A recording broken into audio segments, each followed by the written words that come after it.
ఈ రోజు నుంచే పడిందండి మాకు ఎఫెక్ట్ ఫస్ట్ రోజు నుంచే. దీనివల్ల ఆటో కార్మికులు ఇబ్బందులు మరి ఎవరికి చెప్పాలో మాకు కూడా అర్థం కాని పరిస్థితి వచ్చేసింది.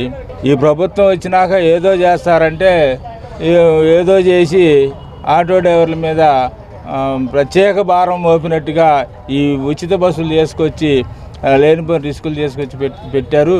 మరి మాకు పెళ్ళాం పిల్లలు ఉంటారు, మరి చదివించుకోవాలి, ఉపాధి, ఇంటద్దులు ఇవన్నీ చూసుకోవాలంటే మరి ఆదాయం వస్తేనే కదండి. మరి ఈరోజు గవర్నమెంట్ పథకాలు లేవు. గతంలో 10,000 వేసేవాడు జగను, ఇప్పుడు అది లేదు. ఏదో చెప్పాడు, ఏదో చేస్తున్నాడు. ఇది మాత్రం పనికిరాని పథకం. దీనివల్ల ఆటో డ్రైవర్లు జీవనోపాధి కోల్పోతుంది. చంద్రబాబు నాయుడు ప్రభుత్వం వచ్చినాక ఓలా, ఊబర్, ర్యాపిడ్ వచ్చింది. ఇప్పుడు చంద్రబాబు నాయుడు ప్రభుత్వం వచ్చినాక ఆటో కార్మికులు ఓలా, ఊబర్, ర్యాపిడ్ వల్ల అనేక ఇబ్బందులు పడుతున్నారు. 2014 రేటు ఈరోజు కూడా అదే అమలు చేస్తున్నారు.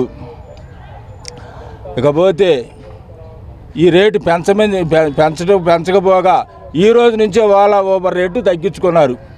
ఇంకా ఆటో కార్మికులు రోడ్డు మీద తిరిగే పరిస్థితి లేదు.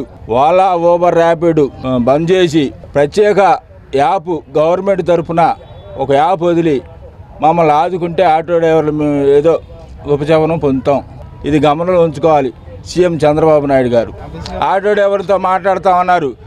ఈ మా నాదెండ్ల మనోహర్ గారు మీటింగ్ పెట్టమన్నారు నాయకులతో. ఏమీ లేదు, మా నాయకులు పిలిచింది లేదు, మాట్లాడింది లేదు. ఈరోజు వాళ్ళు ఇష్టమైపోయింది.